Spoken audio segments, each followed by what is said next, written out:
Bonsoir tout le monde et bienvenue à ce 16e épisode de la 5e saison du podcast Sur le banc. J'espère que vous allez bien. Donc, l'action a maintenant repris officiellement dans toute la Ligue nationale de hockey. Les Canadiens ont joué quelques matchs cette semaine et c'est justement par eux qu'on va commencer. Donc, de leur côté, 3 victoires en 3 matchs à leur retour. Messieurs, est-ce que le Canadien va faire les séries? Non, je blague. Ah. Mais, Au début, je mais pensais que tu étais sérieux pour vrai. non. Mais tout de même, bon, on revient sur les matchs. La victoire en prolongation contre les Islanders, une victoire convaincante contre les Oilers et une victoire de 4-0 également contre les Blackhawks, les pauvres Blackhawks. Commençons par toi, Julien, justement, qu'est-ce que tu as pensé, si on veut, de cette semaine-là? Le Canadien joue bien contre des équipes qui jouent n'importe comment défensivement dernièrement. Puis le Canadien, c'est un peu resserré aussi dans sa structure. Donc ça l'a aidé beaucoup. Puis tu vois, ils sont serrés dans leur structure défensive. Puis ça ne leur a pas empêché de compter parce que l'autre équipe, l'autre bord, n'est pas bonne défensivement. Là. C'est sûr que si tu affrontes une équipe vraiment bien structurée avec des bons gardiens, on s'entend le 6-2, Skinner, il en a laissé passer 2,5 vraiment des sapins. Là. C'est que ça, c'est sûr que ça n'a pas aidé. Les Islanders, c'était plus compliqué, mais tu vois, les Islanders, je trouve qu'ils n'ont pas bien joué non plus. Je ne pense pas que c'est représentatif de où le Canadien est, parce que pour moi, les Oilers et les Islanders ont joué probablement leur pire match depuis. Les deux avaient une bonne séquence là, contre le Canadien, peut-être qu'ils prenaient de haut, peu importe. Donc, je me fie pas trop à ça, puis les Blackhawks, écoute, là, c'était vraiment catastrophique. Écoute, de ton côté, qu'as-tu pensé de la semaine du Canadien? Moi, je retiens deux choses. Premièrement, on a réussi à briser la malédiction du chandail bleu. Et ça, pour vrai, ça a été. Je pense que c'est un message assez clair là, du côté du Canadien qu'il faut vraiment arrêter de pousser un troisième chandail. Martin Saint-Louis l'a même dit en conférence de presse là, qu'il n'était pas vraiment fan de ça. Et pour vrai, en étant partisan et en suivant le Canadien, on se comprend tous que les Canadiens, on lâche ça. On lâche le troisième chandail. Mais aussi, le deuxième point, c'est la performance de nos Québécois. Moi, je pense que Harvey Pinard, Matheson joue du bon hockey présentement, David Savard aussi. Puis Jonathan Drouin, qu'on doit dire, qui a quand même 12 passes à ses 12 derniers matchs, est quand même très constant.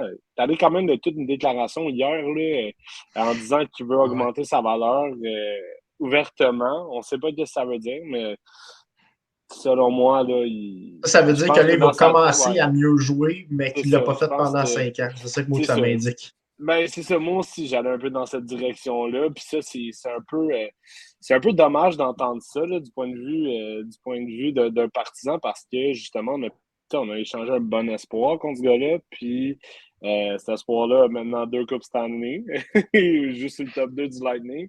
Et là, de voir que le gars, il se force, est capable de faire 12 points. C'est pas début, OK, c'est bon, mais qu'il est capable de faire 12 points en 12 matchs, c'est quand même un bon statement. Donc, entendre ça, c'est crotte au cœur, mais oui, fait que on brise la malédiction, les Québécois, ils sont bons. Puis ça, ben, ça fait du bien. Ça fait du bien de voir ça. Ouais, ben dans tous les cas, c'est sûr que Jonathan Drouin devrait peut-être penser à changer de PR, donc avoir quelqu'un qui va peut-être plus surveiller ce qu'il va dire publiquement parfois. Ouais. Passons en fait peut-être aux étoiles de la semaine qui sont un peu en lien avec le dernier segment. Donc, votre étoile de la semaine du côté du Canadien, tu as parlé de Drouin rapidement, Hugo, mais Pierre-Carl, je vais te laisser y aller en premier. Moi, c'est pas mal mon étoile de la semaine à Jonathan Drouin. Il a quand même fait partie des succès du Canadien. Il faut leur donner, je pense, le crédit aux Canadiens cette semaine. Quand même 3 victoires en 3 matchs. Puis ça n'a pas été facile contre des équipes comme les Islanders et les Oilers sont quand même en série. Ben, les Islanders sont tout près. Donc, ouais, mon étoile, c'est Jonathan Drouin qui a 5 passes à ses 3 dernières parties. Même peut-être une petite mention, là, Hoffman et Dadonov, eux autres non plus, ça n'a pas été... c'est très beau depuis le début de la saison, mais il faut quand même. Hoffman, pardon, il y a 3 points en fin de semaine, puis Dadonov est rendu à 4 points. Il a acheté une passe hier. Donc, ils sont sur une bonne séquence. Ça ne va pas vraiment augmenter leur valeur. Mais un peu de positif, ça va leur faire du bien en même temps pour le Canadien aussi. Donc, moi, c'est Jonathan Drouin, c'est une très belle vision du jeu. Puis, je trouve ça dommage qu'il soit juste par séquence, qu'on ne le voit pas aussi souvent dédié sur la glace parce que pourrait très bien jouer sur un troisième trio, puis aider en avantage numérique parce qu'il y a une très belle vision du jeu. puis être à 2 millions, 2,5 millions par année, mettons, puis rester ici. Mais en tout cas, ça, c'est à suivre. Il faudrait qu'il soit plus constant. Ton côté, Julien, pour l'étoile de la semaine? Moi, c'est Mike Madison. Il a été tellement, tellement dominant dans toutes les facettes du jeu. Écoute, à commencer par la Islanders, ça faisait 2 minutes qu'il suit la pénalité. C'est lui qui a fait la passe, c'est lui qui a pris le retour. Écoute, bloc des tirs, son patin là, depuis le trou. Ben, c'est ça, les 3 derniers matchs, c'est hallucinant. Là. Ça fait longtemps que je n'ai pas vu un patineur du Canadien patiner comme ça. Puis, fait que non, vraiment, dans toutes les phases de jeu, là, il était impeccable, utilisé à 24 minutes par match. Gros show. De ton côté, Hugo? Je pourrais la donner. Moi aussi, je pourrais la donner à Matheson. Je trouve qu'il a bien joué, mais je veux quand même sortir un peu de ça. Puis pour vrai, j'hésite entre deux, mais je pense que je vais la donner à Jordan Harris.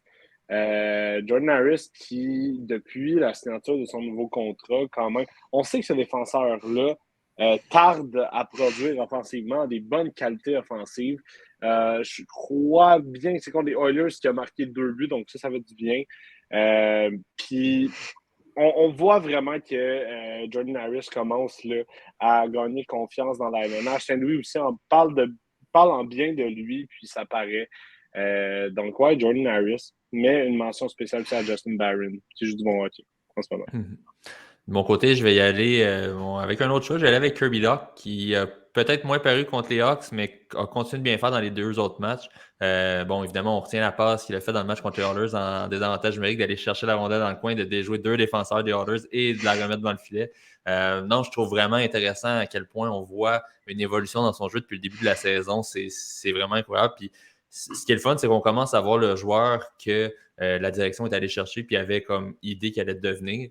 Et on le voit déjà à sa première saison d'un contrat de 4 ans. Donc, c'est vraiment très, très encourageant de ce côté-là. Rapidement, avant de passer à notre prochain sujet, on a Jérémy Lasselle qui nous écrit en commentaire: messieurs, que pensez-vous du travail des entraîneurs du CH depuis le retour du match des étoiles? Évidemment, il y a 3 matchs à jouer, mais je ne sais pas si un de vous autres veut y aller en premier, en fait, pour le travail des entraîneurs. Ben, je pense qu'en fait, tu sais, ça fait récemment 1 an que Martin Saint-Louis est à la barre du Canadien. Je pense qu'il y a quand même une identité. Il y a une identité qui s'est créée. Je pense que Saint-Louis n'a pas vraiment changé son approche du moment où il est arrivé en poste comparativement à présentement. Et puis, ben, ça paraît, les gars aiment jouer pour lui. Les gars aiment l'esprit d'équipe, l'atmosphère qu'il amène. Nick Suzuki l'avait d'ailleurs dit là, dans de nombreux podcasts et d'entrevues là, dans la fête de semaine des étoiles que Martin Saint-Louis est un gars engageant auquel tu vas écouter et tout, et ça paraît.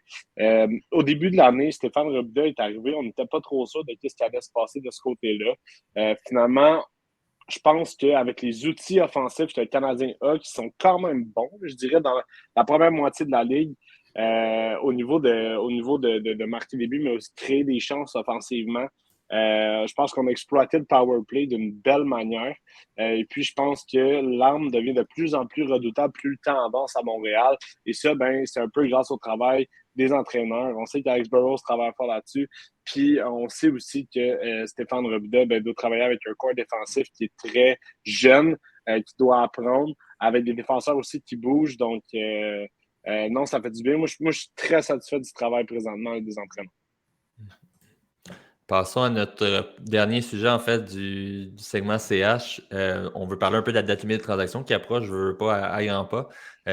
Et on va y aller dans le sens inverse. Habituellement, on demande qui souhaitez-vous voir quitter l'organisation. Cette fois-ci, on va y aller qui souhaitez-vous voir rester avec l'organisation. Je vais commencer avec toi, Julien. On en a parlé un peu avant le podcast. Tu as quelques joueurs que tu aimerais conserver avec les Canadiens. Ouais, moi, je conserverais Monahan et Edmondson. Explique tes choix. Edmondson, en ce moment, il est blessé, fait qu'on n'aura pas le maximum, puis on l'a encore l'année prochaine. Fait que moi, j'attendrai à l'année prochaine. Si jamais il se remet de sa blessure, puis que l'année prochaine, on essaye de le trader à la limite si jamais on veut, ou qu'on le rallonge parce que, bon, c'est un vétéran, puis blablabla. Puis Monahan, moi, je donnerai l'extension maintenant de 1 an. Parce que là, avec son historique de blessure et tout, lui, ça lui ferait une sécurité. Puis ça aussi, ça lui donnerait le temps de faire une saison complète en santé avant de signer son gros contrat. Parce que là, il ne pourrait pas signer de gros contrat de 7-8 ans comme souvent le monde ils font en 28-29. Parce que là, avec ce qui s'est passé, fait que moi, je garantirais ça. Nous, ça nous met quand même un top 6 qu'on a absolument besoin, puis qui pourrait aider un gars comme Doc dans le cercle des mises en jeu. Puis, en même temps, c'est un autre gars, à date limite, qu'on pourrait échanger l'année prochaine. Donc, pour moi, ça, c'est deux atouts qui, en ce moment, ne valent pas grand-chose, puis que je pense qu'ils pourraient valoir beaucoup plus cher l'année prochaine. Ou sinon, ils valent la même chose que cette année, puis bon, c'est pas grave, mais au moins, on aurait essayé, tu sais. C'est pas comme s'il manquait de place sous le cap là, pour aller signer Monahan un an à 3-4 millions, là, c'est pas grave. Je dirais avant de passer à toi, Pierre-Carl, je vais y aller rapidement parce que je garderai Monahan également de mon côté, tout dépendant le retour, évidemment, parce que on le sait, il est blessé, ça ne devrait pas être un gros retour, donc je le garderais tant qu'à le perdre, pour exemple, un 2 ou un 3e choix. Mais c'est ça, évidemment, c'est un premier choix, ce qui serait très surprenant pour lui. Ah, c'est ça. Là, tu peux bouger. Mais sinon, je suis bien d'accord d'y aller avec un contrat très court, mais que ça nous donne une idée. Et on l'a vu en début de saison, quand Monahan était là, c'était très différent, c'était beaucoup moins de pression sur les épaules de Suzuki. C'est un jeune vétéran et qui est apprécié dans le vestiaire. Donc, je pense aussi qu'on pourrait le garder tout dépendant, évidemment, le retour possible de son côté. Pierre-Carl, pour toi? Moi, j'aimerais bien que Josh Anderson reste ici avec le Canadien. Je sais qu'il y a des rumeurs, puis je sais aussi qu'on a déjà parlé, mais je trouve qu'il apporte quand même beaucoup aux Canadiens. Oui, par son gabarit, son style de jeu aussi qui se dirige vers le filet. Mais tu sais, un gars de 20-25 buts par saison qui termine quand même souvent ses mises en échec, qui est quand même souvent dans les tops pour les mises en échec. Puis il a une bonne implication dans la zone défensive, pardon. Il est capable de jeter les gants aussi dans un moment opportun. Une fois de temps en temps, il va y aller, il va défendre un de ses coéquipiers. Il n'ira pas à chaque fois, mais il va choisir ses moments puis il va pouvoir y aller. Je pense qu'on a besoin d'un joueur comme lui, même peu importe son contrat. Là, oui, il est peut-être un peu élevé, mais il n'y en a pas beaucoup des joueurs de ce style-là. Puis un moment donné, je trouve que ça nous prend des vétérans. C'est beau aller chercher des choix de première ronde, c'est beau aller chercher des jeunes, mais ça nous prend quelques vétérans. Puis je pense que lui, c'en est un bon aussi en dehors de la glace pour aider nos jeunes.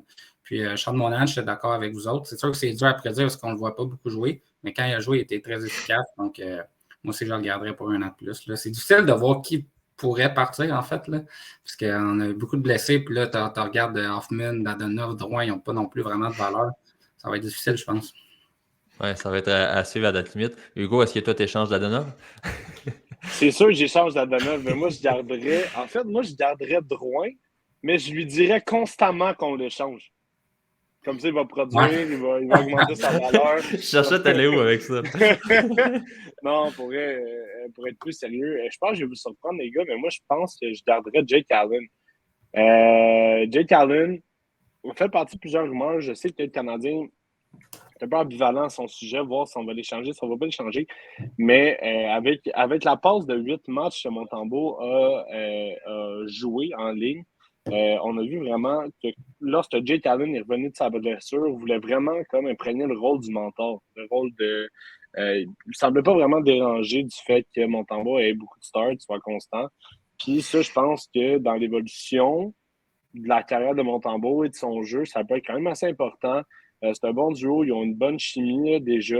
Ils ont un contrat qui se ressemble aussi. Je veux dire, ils vont être dans une phase de signature un peu en même temps dans leur carrière. Donc, je pense que ça serait bon pour le développement de Montembeault pour qu'il soit capable de prendre le rôle de numéro 1 pour l'instant. Je dis bien pour l'instant parce qu'on ne sait pas où on peut s'en aller là, dans les buts. Là. C'est rendu très, très méticuleux comme situation, mais pour le bien de la carrière de Montembeault, je garderais Jake Allen pour qu'il ait une bonne épaule puis qu'on ait un bon numéro 2 parce que c'est ça le rôle de Jake Allen. C'est son plafond aussi, mais on dirait que les Blues et le Canadien ne comprennent pas. Ça sera à suivre également de ce côté-là. Un gros merci, messieurs. On va passer à notre prochain segment, le Forum LNH.